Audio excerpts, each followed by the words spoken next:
I personally think golf is getting far too expensive, and a lot of these big companies are using high handicap or beginner golfers as a scapegoat to sell expensive clubs. Well, today we're going to put that to the test because we have the brand new PXG Lightning Hybrid in 34 degrees of loft. This is an 8-iron replacement. We also have the 11 Hybrid, which is 35 degrees in loft, and again an 8-iron replacement. You can see exactly where we're trying to go with this, just how much quality, just how much performance do you get for spending £270, and just how much do you get for spending 90 quid. That's what we're going to put to the test today.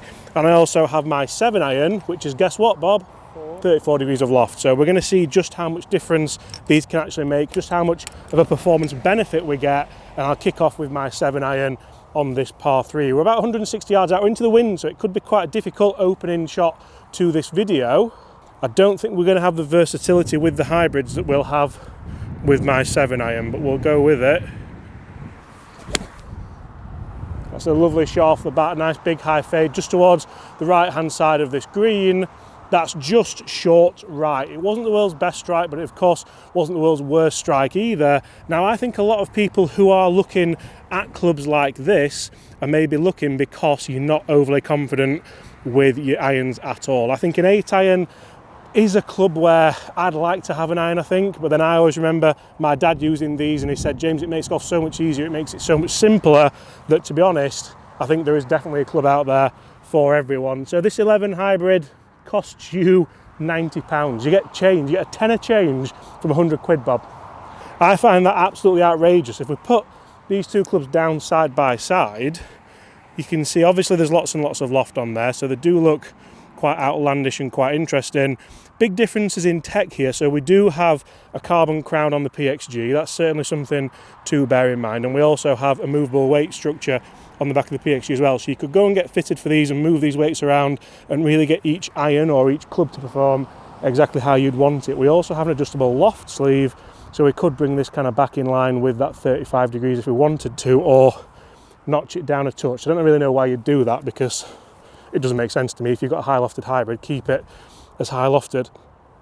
I think front bunker's a good shot with these into this wind. I think we're a little bit far out, but they are quite good for distance, as we know. Look at that. Very similar ball flight to the 7-iron. I do think it's going to be short again. They are side by side, so the 7-iron and the 11 Hybrid side by side there with these first opening tee shots, but does spending an extra 180 quid, Bob. That is like, you can get 3, and the funny thing is you can just buy the full set for like 500 odd pounds. So if you're after this, like, would you buy just one of these as a little bit of a kind of a safety club, you could say, a rescue club as these were known back in the day, or would you go and get yourself a full set of the 11? Right, nice turf interaction so far, Bob, isn't it? We'll take that. You can take nice divots with these hybrids. So can we hit this? Looks really lofted. Can we hit the green? Oh, look at that. That's a better flight. The wind's bringing that back straight away. That is front bunker. Now, I did say front bunker would be a decent shot here. Let's go up and see exactly where all these shots have finished, and we'll test these slightly closer yardage, because I think when we talk about numbers for these clubs, as we will do in this video, they're very, very consistent, and they might shock you just a little bit. So you can see that the 7-iron is actually the worst shot of the 3. It was an okay strike. We are into probably about a 20-mile-an-hour wind here today.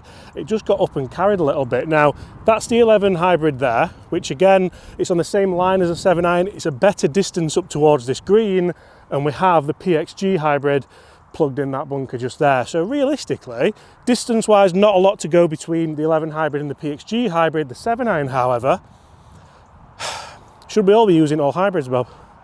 Maybe. Let's continue. So guys, as you all may know, I have joined forces with the guys at Caddy Comps. So if you want the chance to win a prize from as little as 79p, make sure you check out the link. I know Bob's raised his eyebrows. That's 79p. There are prizes every single day. We'll talk you through exactly what's on their Christmas list right now. Caddy Comps. Now, I love Phil Tufnell and Jimmy Ballard as much as the next man, and they have their Christmas cracker on Caddy Comp. So there are 5,000 instant wins worth over £300,000. And of course, we also have Rolex watches, golf simulators, and a bundle of tax-free cash as well. So make sure you check it out, guys. Good luck to everyone that does want to enter. There's some fantastic options on there. Lots of different golf clubs. There's golf bags, there's golf trolleys. There's everything that you could want. So make sure you do check out Caddy Comps in the link in the description below. And as I mentioned, good luck to everyone that enters, and Merry Christmas to one and all. Right, very interesting there from our partners at Caddy Comp. Some fantastic prizes to win. Good luck to everyone who wants to enter.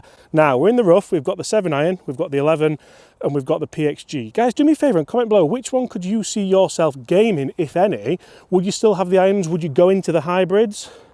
I think it's only fair, Bob. Do we set ourselves shaft length-wise? They're all exactly the same as well, which I didn't realise until this moment as I put them all down there. But we'll go 7-iron first. We're in the rough. I'm going to try and get some like dodgy lies. You know, like, not bad lies, but dodgy ones like that, where you wouldn't really be sure what you'd hit. So it needs to be a bit of a fade in. We're 160 out to that back flag.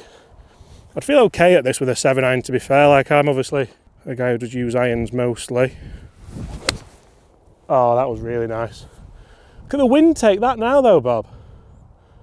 Right hand side of the green, that was like everything that I want from a mid-iron. It was a lovely strike, it was nice and high in the air. The wind took it, I can't believe how much the wind's taken that actually. So we'll go, do we go budget or do we go expensive? PXG, Bob wants to see the PXG, right, how's that gonna lie? No, I want it worse than that. There. Again, a little bit of a dodgy one, not knee high because you'd just hack it out.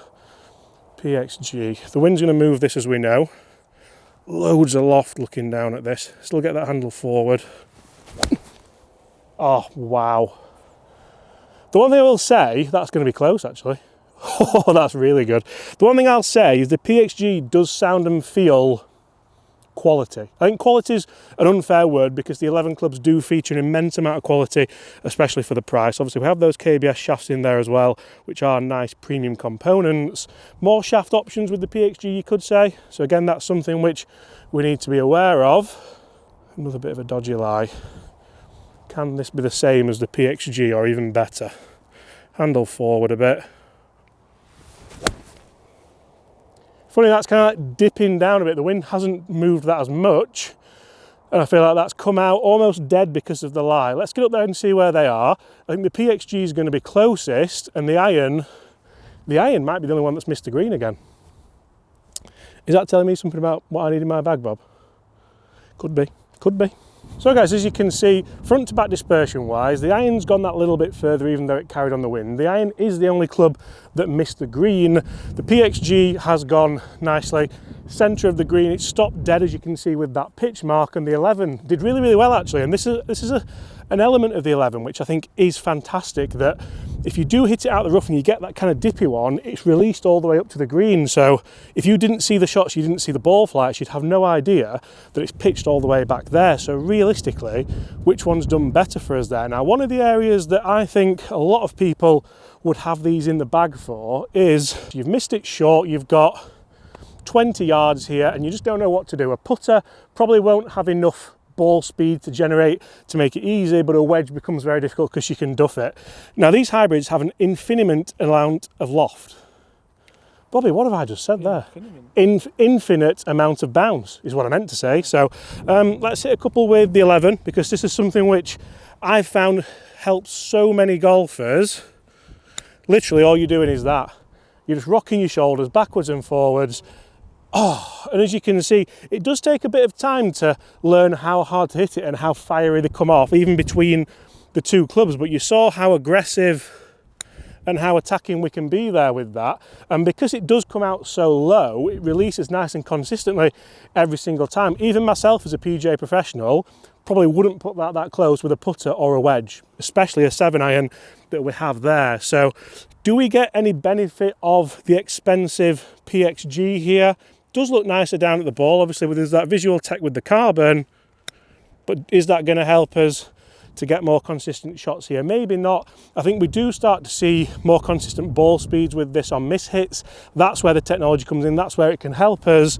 But realistically, the guys who are using this, is a couple of mile an hour ball speed really going to make a big difference. Certainly it feels softer off the face around the green. That may well be a benefit, but you can see just how consistent we are with all these. And honestly, I think this could be the club that can transform your game from 100 yards and in the most. Even if you just buy one of them. Did that nearly go in, or did it just... Nearly. Incredible. And you see, guys, the really interesting thing is when it came to the numbers between these clubs when testing them, the ball speed on the PXG was astronomically higher. It was 3 miles an hour higher. The spin rate was more, but the carry distances were very, very similar because of the lower spin rate with the 11 hybrid. So as you can see, very similar distances, just going about it a little bit of a different way, and of course, for quite a different price. And finally, one of the areas I really want to touch on with these clubs is versatility, because I think that's what you're paying for with the PXG. If you are paying top dollar, you have the adjustments, you have the adjustable neck, and you of course have that little bit more tech, even that kind of ridged sole in here, just allow you to hit slightly different shots. So we're 160 out here, we're downwind. I don't want to hit it high and ride the wind here. I want to flight it down and just kind of pat it down there. Can we do that with either of these clubs? Because I think that is going to have a big say on which one you may go for. So ball back in the stance. And as you can see, that is absolutely all over. That's the exact swing that I was hoping for, and that's done incredibly well. I mean, lots of turf interaction, I think it's fair to say, Bob. This is what you get though with clubs like this, obviously with this amount of loft. Generally, that's what you do see. Now, can we recreate that with the 90 quid 11? It's a little bit skinny, but I think we've gotten away with it again. And this is where really you do start to see your money's worth with these clubs, especially the 11 that cost, like I said, less than £100. Guys, get in the comments below, which one could you see yourself using in 2025, moving into 2026? And could it make golf that little bit easier for you moving forward? As you can see with the PXG, nice bit of stopping power and to about 6 feet. The 11 actually did okay, it's down there. For the strike that we got, we've gotten away with it. We'll take it.